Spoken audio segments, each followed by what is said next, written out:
नमस्कार, आप देख रहे हैं यूपी टीवी 7 सच की तह तक।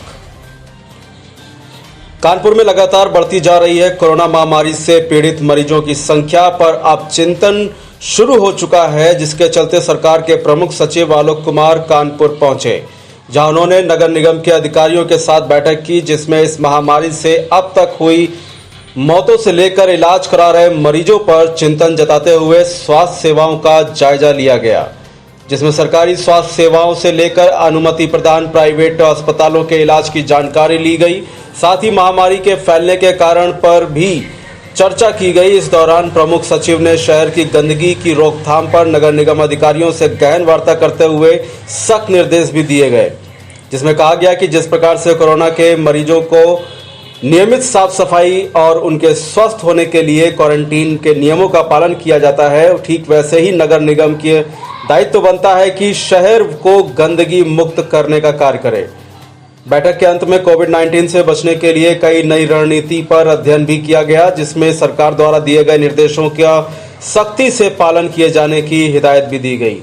आपको बताते चले कि महामारी के फैलने को लेकर के सबसे पीछे रहने वाला कानपुर इन दिनों सबसे अव्वल की संख्या में गिना जा रहा है, जिसके तहत बढ़ने वाले मरीजों की संख्या 11,614 का शिखर पार कर चुकी है, जिसमें 3,836 मरीज सही होकर डिस्चार्ज हो चुके हैं, लेकिन 340 ऐसे मरीज थे जिन्होंने इलाज के दौरान ही दम तोड़ दिया। वहीं वर्तमान में 3,741 मरीजों को होम आइसोलेट किया गया है, यानी अभी भी कानपुर में एक्टिव मरीजों की संख्या 3,697 बनी हुई है। आप जुड़े रहिए यूपी टीवी 7 से सच की तह तक।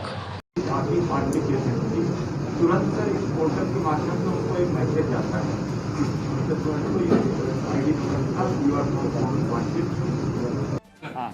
तो मैंने कांशीराम L2 फैसिलिटी का निरीक्षण किया। उसके बाद फिर मैं एक कंटेनमेंट जोन पे गया हूँ।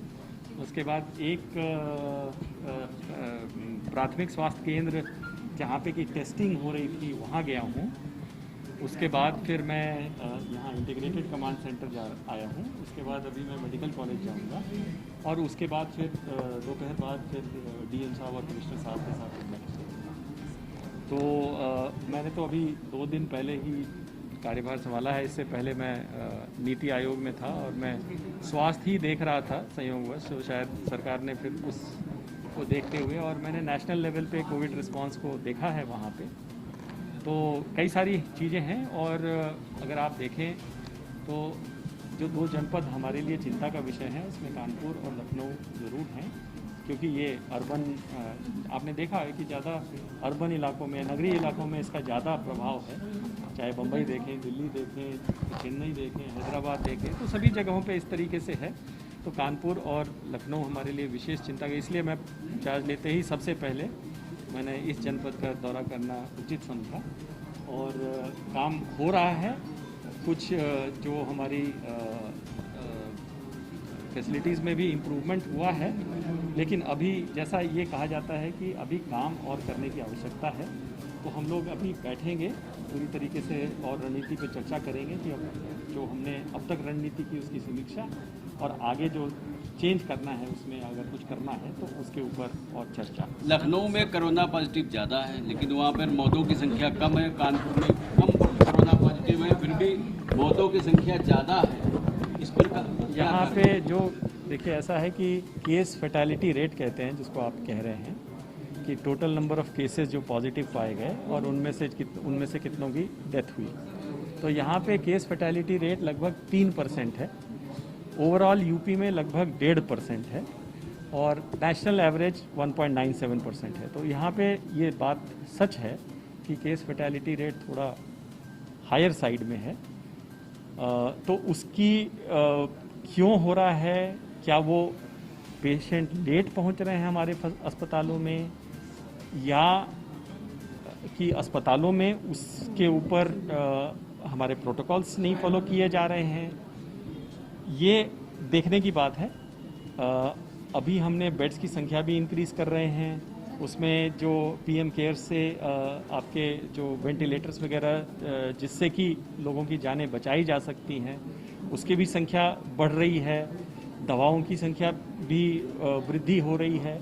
तो मुझे उम्मीद है कि आगे आने वाले दिनों में इस जो दर है उसमें गिरावट आएगी। सर, यहाँ पर जो प्राइवेट अस्पताल है जहाँ पे कोविड मरीजों का इलाज किया जा रहा है, सर मन मुताबिक पैसा ले रहा है, किसी से लाख, किसी से 1.5 लाख, कोई गाइडलाइन उनको जो एक सरकारी गाइडलाइन जो परमिट है उनको उसके अदर पैसा अदर ले रहा है। जैसे कि 1200 रुपये खाने का चार्ज ले लेंगे, फिर चादरों की धुलाई ले लेंगे, बहुत सी मतलब कमियां हैं। प्राइवेट अस्पताल में मनमानी कर रहे हैं पूरी तरीके से, क्या कहेंगे सर, जानकारी में? नहीं, प्राइवेट अस्पतालों का तो मैंने कोई ना तो समीक्षा किया है ना बात की है, पर मैं सिर्फ इतना कह सकता हूँ कि देखिए, और ये हमारी एक तरीके से सामाजिक इशू भी है, हम किस तरीके की स्वास्थ्य व्यवस्था चाहते हैं। क्या हम चाहते हैं कि 100% सरकारी स्वास्थ्य व्यवस्था हो या निजी हाथों में हो। आज की स्थिति ये है ओवरऑल कि करीब 70% या 75% हेल्थ सर्विसेज प्राइवेट सेक्टर में आती है, केवल 20 से 25% सरकारी क्षेत्र में हम सरकारी फैसिलिटी में देते हैं ना। वो 75% को हम ज़ीरो तो कर नहीं सकते हैं ओवरनाइट, और अगर सरकारी क्षेत्र में हमें डिलीवर करना है तो सरकार को उस पर और ज़्यादा इन्वेस्टमेंट करने की ज़रूरत होगी। वो हमारी प्राथमिकता बनी है। मैंने तो स्वास्थ्य, अभी कोविड जब तक नहीं था तो स्वास्थ्य तो कहीं प्राथमिकता में रहता नहीं है, अभी आया है तो स्वास्थ्य प्राथमिकता में आया है।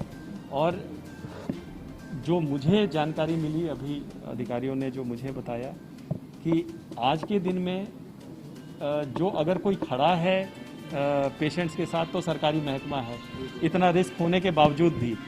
तो इससे हम लोगों को एक बात ये ज़रूर, कई बार लोग ये कहते हैं कि